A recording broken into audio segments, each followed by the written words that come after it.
আসসালামু আলাইকুম। ইংরেজি নববর্ষের শুভেচ্ছা জানাচ্ছি। ইংরেজি বছরের প্রথম দিনেই যে আমরা একটা বিরাট সুযোগ পেলাম একসঙ্গে একত্র হওয়া এবং একটা গুরুত্বপূর্ণ বিষয়ে আলাপ করা এবং একটা আনন্দময় বিষয়ে আলাপ করা।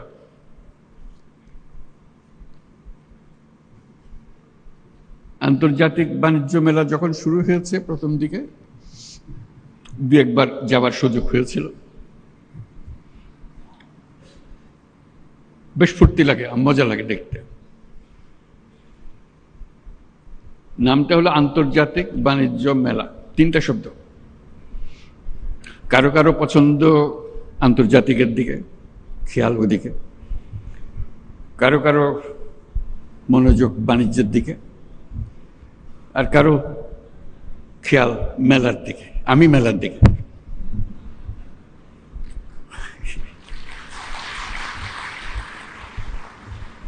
ভালো লাগে মেলা, এটাই মূল আকর্ষণ। আসলে সবাই ফুর্তি করে আসে, মনে মনে ভাবে। পরে শুনেছি বেশ উৎসাহ সহকারে বিভিন্ন পরিবারের আলোচনায় বছরের কতগুলো জিনিস তারা বাণিজ্য মেলায় কিনবে বলে রেখে দেয়। আমার কিছু অবাক লাগে।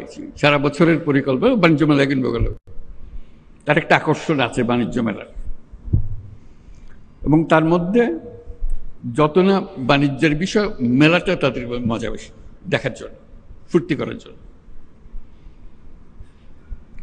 আমিও মেলার দিকে এই জন্য যে এটা একটা মস্ত বড় সুযোগ।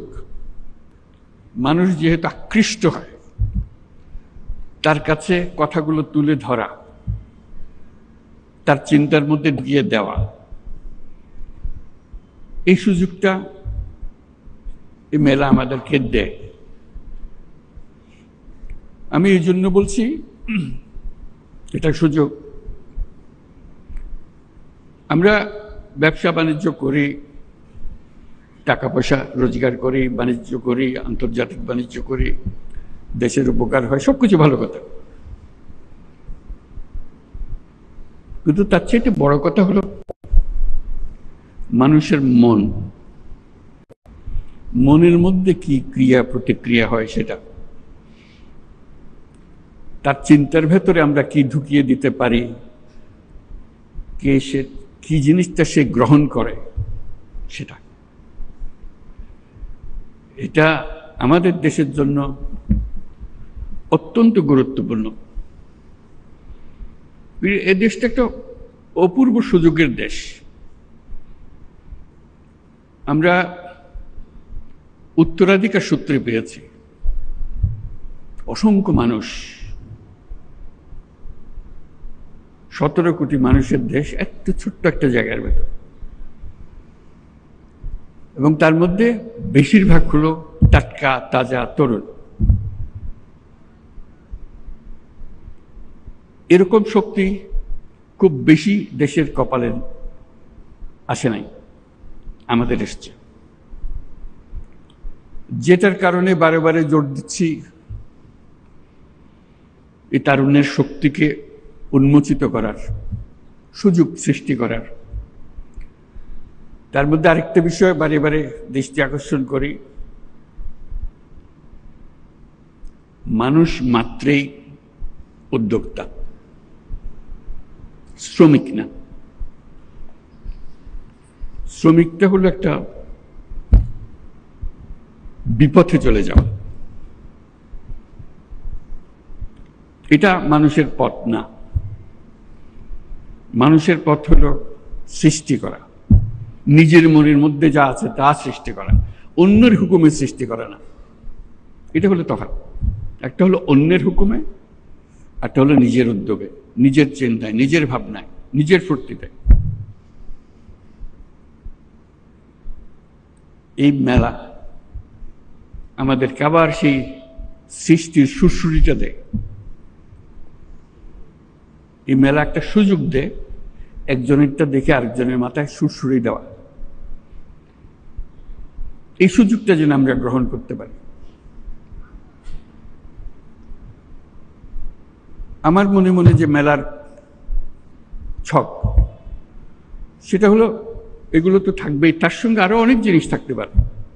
এটা এক্ষুনি করতে হবে তা না, তো চিন্তাটা আমরা করতে পারি।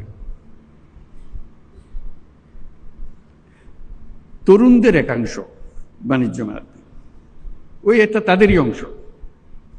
এখানে 25 বছরের পরে নিচে হইতে হবে এরকম কিছু একটা শর্ত দিয়ে দেওয়া, যারা 25 বছরের নিচে তারা এখানে আসবে, এখানে তারা দেখাতে পারবে তাদের কি করে তারা। আমরা যদি খুঁজি, অবাক কেন, অসংখ্য রকমের কাজ করে তরুণরা, কিন্তু কোথাও স্বীকৃতি নাই, সরকারি স্বীকৃতি নাই, অন্য ব্যবসায়ী মহলে স্বীকৃতি নাই, কিন্তু তারা অনেক জিনিস করে, ছোট ছোট ছোট ছোট জিনিস করে। এবং তরুণ বলতে আমি শুধু ছেলে তরুণদের কথা বলছি না, মেয়ে তরুণ, অসংখ্য কাজ। আপনাদের জানা আছে, আপনাদের প্রত্যেকে জানেন কে কি করে। ঘরে বসে শাড়ি বিক্রি করে, সে কোথাও যায় না, বাড়িতেই, কিছু না, কিন্তু তার ক্রেতা বহু জায়গায়।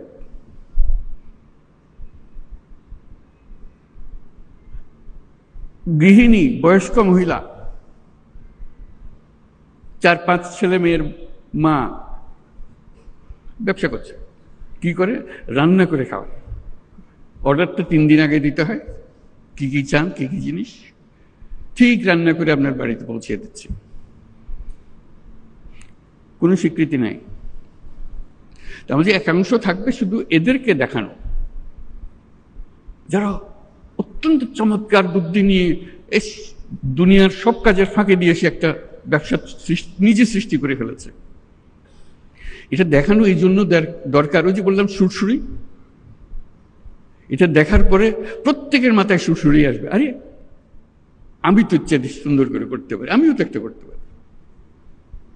মেলার উদ্দেশ্য হলো সুরসুরি দেওয়া, বিশেষ করে এই তরুণীদের মাথার মধ্যে সুরসুরি দেওয়া। আমি তরুণদের একাংশের কথা বললাম, যে একটা অংশ হবে তরুণদের হবে, হোক, তার মধ্যে মেয়েদের একটা অংশ হবে, তরুণীদের একটা অংশ হবে, যাতে তারাই ফুর্তি করে দেখে কি করছে তারা, কত রকমের কথা। তারা ছেলেদেরটাও দেখবে, ছেলেরা মেয়েদেরটা দেখবে, দেখে আরো বুদ্ধি বের হবে। বুদ্ধিতে ঘষা দিলে অনেক বুদ্ধি বের হয়। কাজে সেই সুযোগ সৃষ্টি করা। আপনি বলতে পারেন যে এত লক্ষ লক্ষ ছেলে মেয়ে সারা দেশে করছে, আমরা কয়জনকে জায়গা দেবো এই মেলাতে? এটা কোনো সমস্যা না। এই মেলার প্রস্তুতি সারা বছর ধরে চলবে, জেলায় জেলায়, উপজেলায় উপজেলায় বাছাই করা কে ফাইনাল মেলাতে জায়গা পাবে, কার বুদ্ধি সবচেয়ে বেশি, এই উপজেলাতে কার বুদ্ধি বেশি। আমি উপজেলাতে বলছি বলতে ওরা কি করবে, অবাক কাণ্ড করে। কৃষির জগতে যে বিবর্তন হচ্ছে মানুষের বুদ্ধিতে, সরকার সহযোগিতা করেছে কিন্তু মানুষ বুদ্ধিটা নিয়ে নিয়েছে, বহু রকম জিনিস করছে। কৃষিতে, শিল্পে, হস্তশিল্পে, কুটির শিল্পে যত রকমের জিনিস আছে, আইসিটি, আজকে টেলিফোন দিয়ে কত রকমের ব্যবসা হচ্ছে, কম্পিউটার পর্যন্ত যেতে হচ্ছে না, কিন্তু কম্পিউটারও চলছে। কত রকমের ব্যবসা, আন্তর্জাতিক, আমি তো দেশের কথা বললাম, আন্তর্জাতিক ব্যবসা। ঘরে বসে কোথায় কোন দুনিয়াতে কি সফটওয়্যার বিক্রি করে দিচ্ছে সে। কাজে উপজেলায় প্রতিযোগিতা হবে, প্রত্যেক উপজেলা থেকে 3-4 যা আপনারা বিচার করেন আসবে, তাদের জায়গা পাবে, তাদের সমস্ত খরচ সরকার বহন করবে।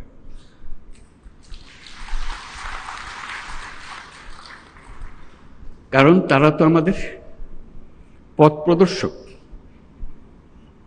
তারা জাতিকে পথ প্রদর্শন করবে, দুনিয়াকে পথ প্রদর্শন করবে। এই যেগুলো এখানে আসবে শুধু সেটা বাংলাদেশের সেরা না, তারা দেখবেন যে অনেকে দুনিয়ার সেরা হয়ে গেছে। দেশ আর দুনিয়ার সীমারেখা এখন আর নাই। আমরা যে পর্যায়ে তরুণরা আমাদেরকে যে পর্যায়ে নিয়ে এসছে, আমরা একাকার হয়ে গেছি, আমরা ওই সীমাতে চলে গেছি। কাজে সেই সীমাতে আমাদেরকে সেই তরুণরা, তখন এটা আন্তর্জাতিক হবে, আন্তর্জাতিক তরুণরা দেখতে আসবে বাংলাদেশের তরুণরা কি করছে, বাংলাদেশের তরুণরা কি করছে, বুদ্ধি নিতে আসবে, শিখতে আসবে, উৎসাহ নিতে আসবে, জয়েন্ট ভেঞ্চার করতে আসবে। আজকে যে ঘরে বসে করছে সেটা দেখা যাবে যে আন্তর্জাতিক ব্যবসাতে পরিণত হয়েছে। এটার এটার কোনো তফাৎ নেই। ঘরে বসে কাজ, আন্তর্জাতিক কাজ কোনো তফাৎ নেই, শুধু আকারে বড়, বুদ্ধি, ছোট্ট বুদ্ধি। একবার যদি বুদ্ধিটা খেটে যায় তাহলে এটা সারা দুনিয়ার জন্য খেটে গেল। উবার ধরেন একটা বুদ্ধি, এটার জন্য দুনিয়া লাগে না তো, একজন হলেই হয়ে যায়। কিন্তু যেই একজনে কাজ করেছে এটা সারা দুনিয়া থেকে কাজে লেগে গেছে, বিরাট কোম্পানি হয়ে গেছে। কাজে এই যে কাজটা করছে সে ছোট্ট একটা জায়গায়, আপনি তারে ছোট ছোট জায়গা বন্টন করে দেন, সে শুধু দেখাবে, বোঝাবে কি, কত বিনিয়োগকারী আসবে তার কাছে, বল চলেন আমরা সঙ্গে ব্যবসা করি। এই তো মেলার উদ্দেশ্য, যোগাযোগটা করে দেওয়া, খাপে খাপে মিলিয়ে দেওয়া। তা আমরা সেরকম ভাবে তরুণ তরুণীদের করতে পারি, বয়স্কদের করতে পারি। যারা আমরা বলি রিটায়ার্ড, একটা শব্দ বলি, আমি যদি রিটায়ার্ড বলে কোনো শব্দ নাই, পুরো শব্দটাকে আমরা রিটায়ারমেন্টে পাঠিয়ে দিলে ভালো হয়।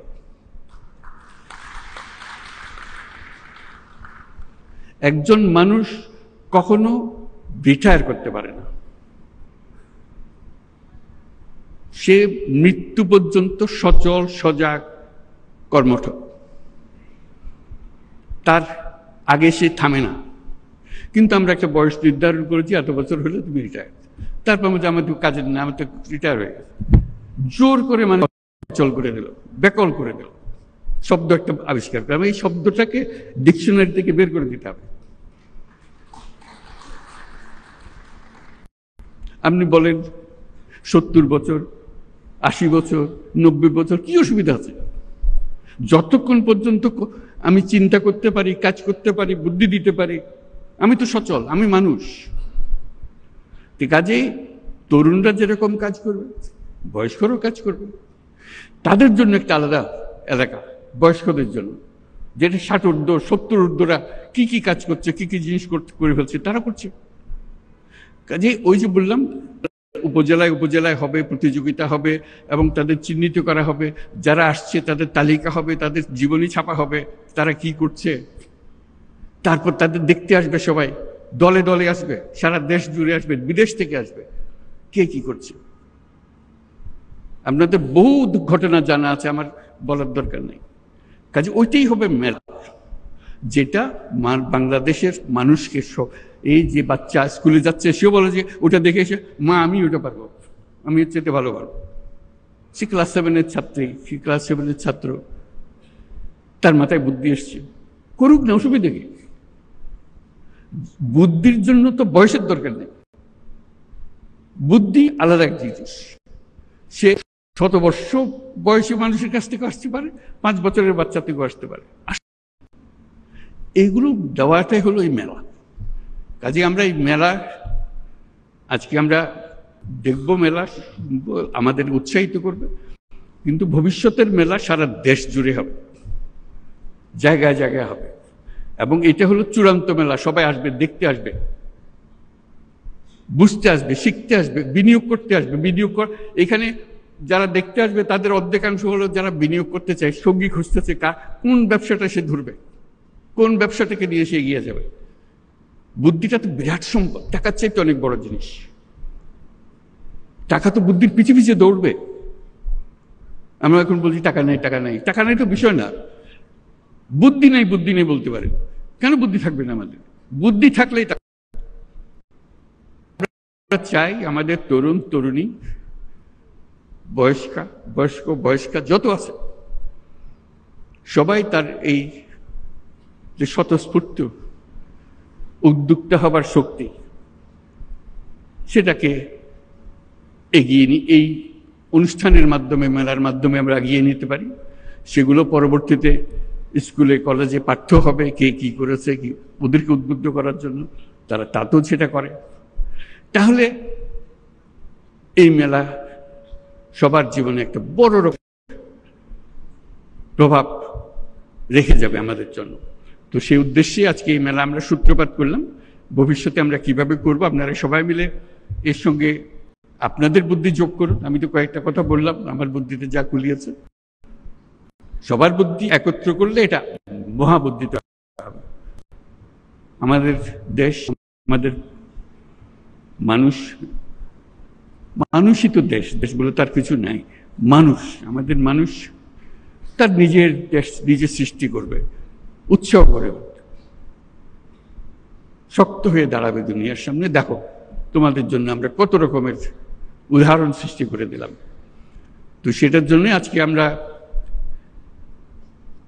আন্তর্জাতিক বাণিজ্য মেলার শরিক হয়েছি। আমাকে লিখিত কিছু দিয়েছে, সেটা পড়ে শোনাই, তারপর আমরা শেষ করব।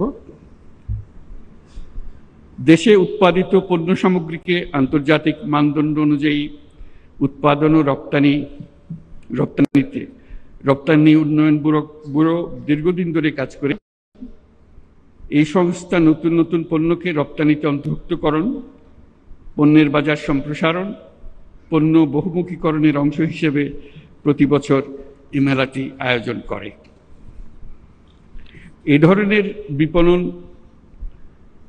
বিপণন প্রসারমূলক কার্যক্রমের ফলে ইতিমধ্যেই আমাদের তৈরি পোশাক বিশ্ববাজারে নেতৃস্থানীয় অবস্থান তৈরি করেছে। বেকারত্ব কমানো, বৈদেশিক মুদ্রা অর্জন এবং দারিদ্র্য কমিয়ে আনার মাধ্যমে রপ্তানি বাণিজ্য দেশের অর্থনীতির ভিতর মজবুত করতে বিশেষ ভূমিকা রাখছে। সরকার পৃষ্ঠপোষকতায় স্থানীয় পণ্যের মান উন্নয়নে সেবা প্রদানকারী সংস্থাগুলোকে আরও শক্তিশালী করা হচ্ছে। রপ্তানি সেবা প্রদানকারী সংস্থাগুলোর সক্ষমতা বৃদ্ধি, আধুনিক ও দ্রুততর সেবা নিশ্চিত করার লক্ষ্যে সংশ্লিষ্ট সংস্থার বিদ্যমান অবস্থা, সমস্যা ও সম্ভাবনা সংক্রান্ত গ্যাপ নিরূপণের জন্য সার্ভে করা হচ্ছে। সকলের সম্মিলিত প্রয়াসে নতুন নতুন পণ্য উদ্ভাবনের মাধ্যমে আমাদের রপ্তানিকে আরও সমৃদ্ধ করতে হবে। পণ্যের পাশাপাশি সেবা খাতে বিনিয়োগ ও রপ্তানি বৃদ্ধির লক্ষ্যে এগিয়ে আসার জন্য আমি আমাদের ব্যবসায়ী মহলকে অনুরোধ জানাচ্ছি। দেশের রপ্তানি পণ্য বহুমুখীকরণের পদক্ষেপ হিসেবে সরকার নানামুখী কর্মসূচি বাস্তবায়ন করে চলেছে।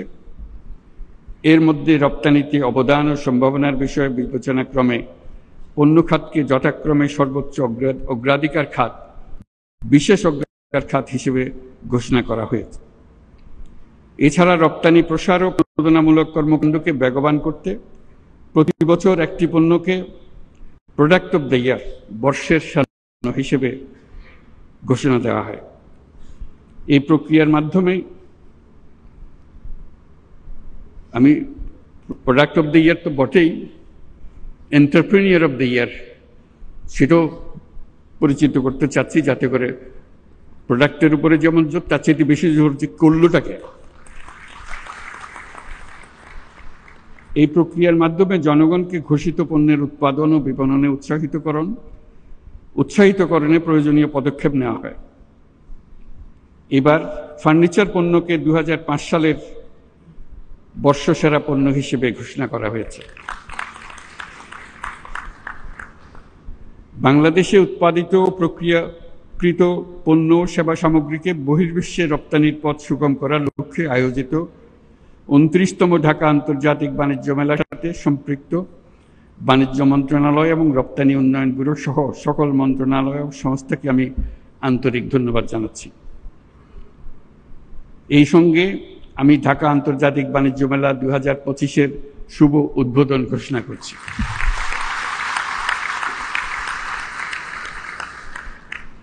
ঢাকা আন্তর্জাতিক বাণিজ্য মেলার সঙ্গে সংশ্লিষ্ট সকলকে আমার শুভকামনা। আশা করি এবারের মেলার সার্বিক সাফল্য অর্জন করবে। আপনারা সবাই ভালো থাকবেন। সবাইকে ধন্যবাদ। আসসালামু আলাইকুম।